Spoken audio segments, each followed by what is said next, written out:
जी राधे राधे, आप सबको राधे राधे। आप सभी अच्छे होंगे, स्वस्थ होंगे और प्रसन्न होंगे। आज की कथा का प्रसंग है नदी और समुद्र। एक गुरुजी का सत्संग चल रहा था, प्रवचन गुरुजी कर रहे थे। तो प्रवचन के दौरान गुरुजी ने अपने शिष्यों से पूछा, एक प्रश्न किया कि एक नदी सागर में मिलने के लिए यानी कि समुद्र में समा जाने के लिए बेताब है। वो समुद्र में मिलना चाहती है और बड़े जोश से वो बहती हुई नदी वो चलती है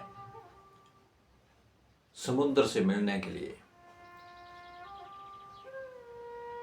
लेकिन रास्ते में रेगिस्तान पड़ जाता है जहां रेती ही रेती है। और जब वो नदी वो रेगिस्तान में पहुंचती है, उस दूरी पर चलती है, लेकिन वो रेगिस्तान उस नदी को सोख लेता है। वो रेता जो है उस नदी के पानी को सोख लेता है और वो नदी वहीं पे समाप्त हो जाती है।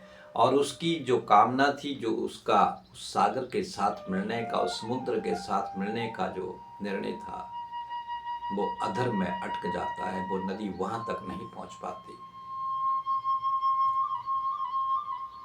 शिष्य से पूछा कि आप मुझे ये बताने की कोशिश करें कि वो नदी उस समुद्र से मिलेगी कैसे। कौन सा ऐसा उपाय है, ऐसा कौन सा रास्ता है जो नदी जो है वो समुद्र के साथ मिल जाए, उसमें समा जाए। अपने शिष्यों से ये गुरु जी ने प्रश्न किया। एक शिष्य ने कहा कि वहां पर हमें चाहिए कि एक नहर बना दी जाए,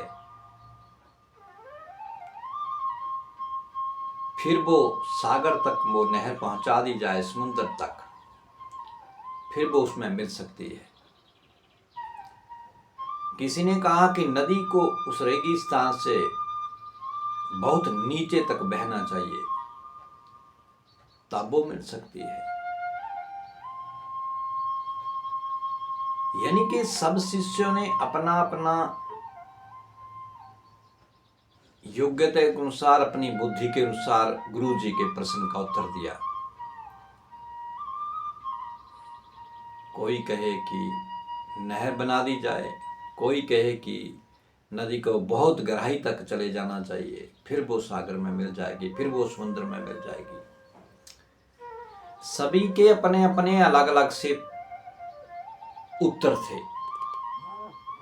किसी और ने कुछ कई उपाय बताए, लेकिन गुरुजी उनके उन उत्तर से प्रसन्न नहीं हुए, संतुष्टि नहीं हुई गुरुजी को कि ऐसा कैसे हो सकता है। फिर शिष्य ने कहा, गुरुजी तो फिर आप ही बताइए कि वो नदी उस समुद्र में कैसे मिल सकती है। गुरुजी ने कहा, अवश्य, ध्यान से सुनिए। गुरुजी ने कहा, ये नदी है क्या? ये नदी के रूप में ये हमारा जीवन है। हम सब, आपका जीवन जो है वो एक नदी की तरह है।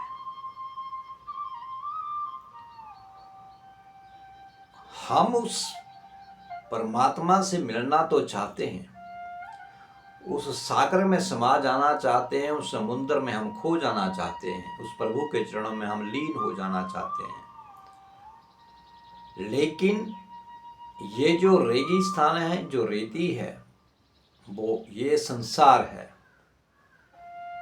इस संसार से हम, उस संसार के भीतर हम चलने की कोशिश तो करते हैं, लेकिन वो रेगिस्तान रूपी जो संसार है वो हमें वहां तक पहुंचने नहीं देता।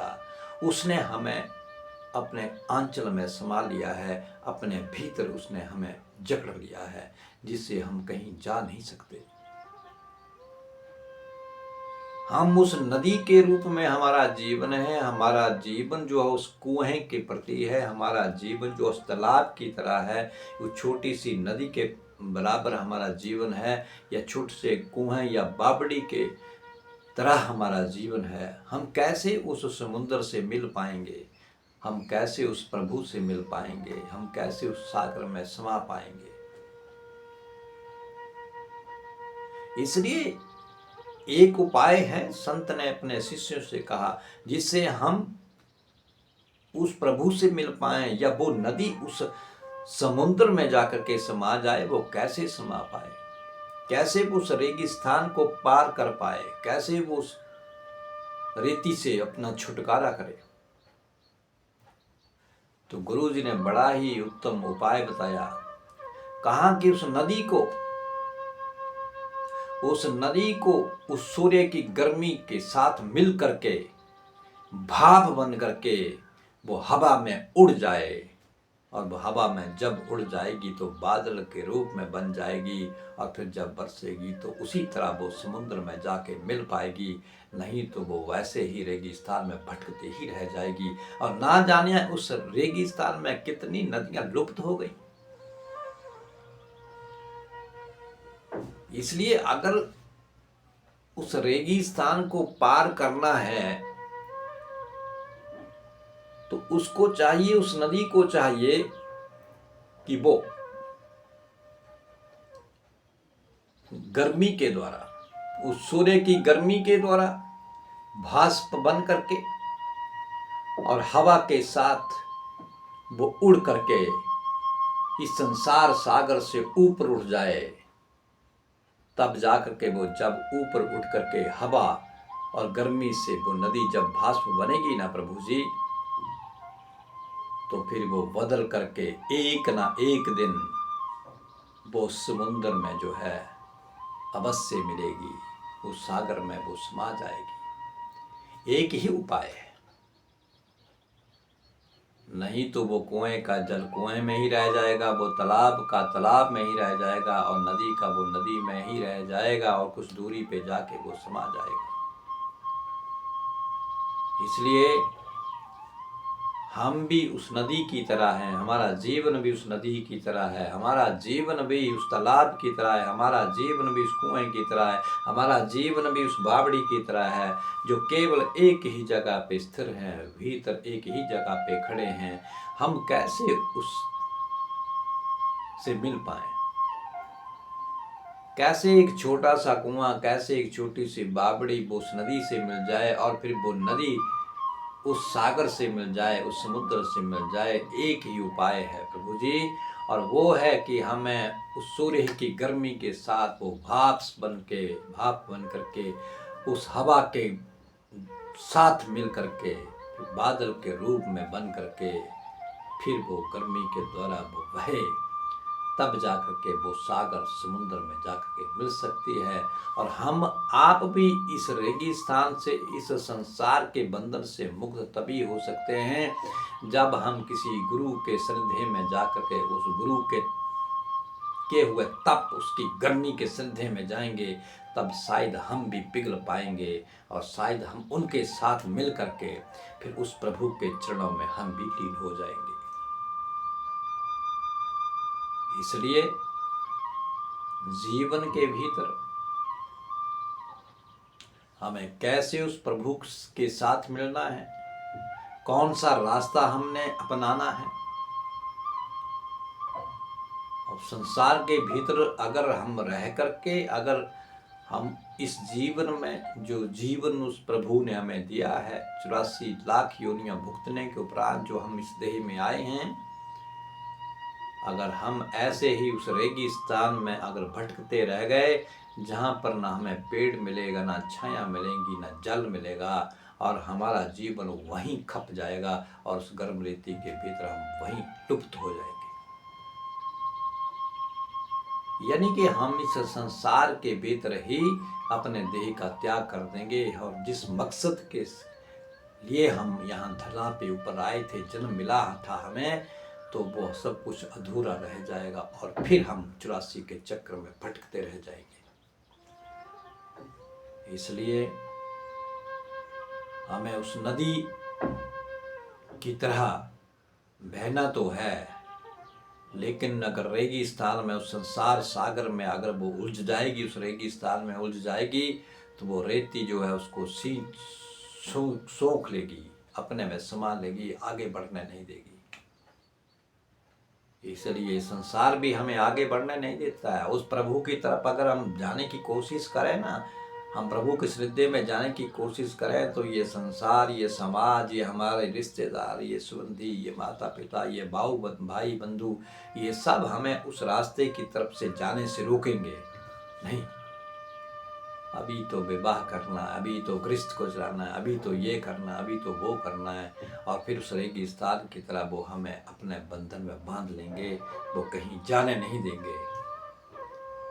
अगर इससे छूटना है तो फिर वो सूर्य की तरह उस सूर्य में, उसकी गर्मी में, उस गुरु के सानिध्य में जाकर के, उसके तप के द्वारा, उसके ज्ञान के द्वारा, फिर हमें उसके चरणों में उस नदी की तरह भाप बन करके, हवा में मिल करके, फिर बादल बन करके, फिर बरस करके, फिर उस समुद्र में मिल पाएंगे। और उसी तरह हम अगर गुरु के सानिध्य में जाएंगे, उनके तप में जाएंगे, उनकी गर्मी में जाएंगे, तो हमारा जो हृदय है, हमारा जो चित्त है, वो शायद पिघल जाए, और फिर हम गुरु के साथ मिल करके, गुरु के सानिध्य में, हम उस प्रभु के चरणों में हम भी जाकर के मिल जाएं, हम भी उसमें लीन हो जाएं।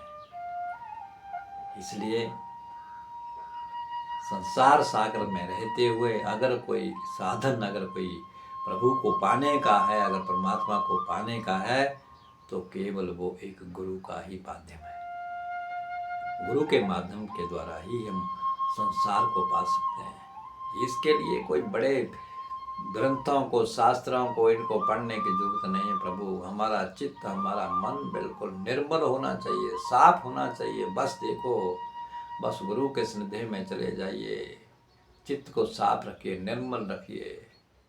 एक दिन अवश्य उस प्रभु के साथ मिलन होगा, या तो प्रभु को अपने आप हमारे पास आना पड़ेगा। बस तड़प होनी चाहिए उस दरिया की तरह, उस नदी की तरह, कि मैंने समाना है उस समुद्र में, कैसे समाऊं? कोई ना कोई तो रास्ता होगा। और वो रास्ता मिला उस सूर्य की तपस में, उस सूर्य की गर्मी में।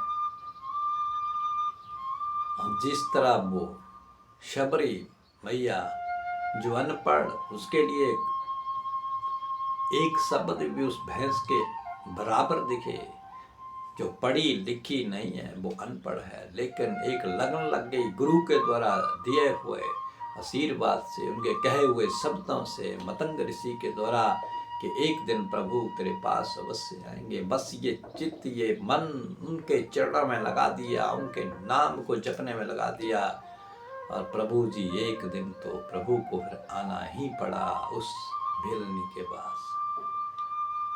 इसलिए पढ़ाई कोई मायने नहीं रखती, कोई शास्त्र कोई मायने नहीं रखता। बस हमारा मन निर्मल होना चाहिए, हमारी तड़प होनी चाहिए, बस तड़प होनी चाहिए, बस प्रभु को पाने की। संसार सागर के भीतर रहते हुए ही हम उस प्रभु को पा सकते हैं। इसलिए मन को निर्मल रखें, मन को स्थिर रखें, मन को भटकने से रोकें, संसार में उलझने मत दें, केवल प्रभु के चरणों में अपने चित्त को लगाएं। एक दिन अवश्य, इस जन्म में नहीं होगा ना प्रभु, अगले में होगा, अगले में नहीं होगा, उससे अगले में होगा। वो तड़प जो है ना, वो एक दिन आपको अवश्य जो है प्रभु के पास पहुंचाएगी, उसके धाम में पहुंचाएगी। तो हमेशा अपने मन को निर्मल रखें, मन को भी विकारों से रोकें, और प्रभु के चरणों में लगा दें। यही हमारा मकसद होना चाहिए। इस संसार में आकर के जिसके लिए हम आए थे, वो केवल एक ही रास्ता है, प्रभु का मिलन, और वो है गुरु के द्वारा, नाम के द्वारा। अवश्य प्रभु की प्राप्ति होगी। मैं ये नहीं कहना चाहता कि अपने घर बार गृहस्थ को छोड़ दो, बिल्कुल नहीं। उसमें भीतर रहते हुए ही, घर के भीतर में रहते हुए ही, अपने कार्यों को करते हुए ही उस प्रभु का स्मरण करते रहें, उसका ध्यान करते रहें। अवश्य एक दिन उस प्रभु के साथ मिलन होगा। तो आज की कथा का ये प्रसंग आपको कैसा लगा अवश्य लाइक करें और मेरे चैनल को सब्सक्राइब करें। सबको राधे राधे।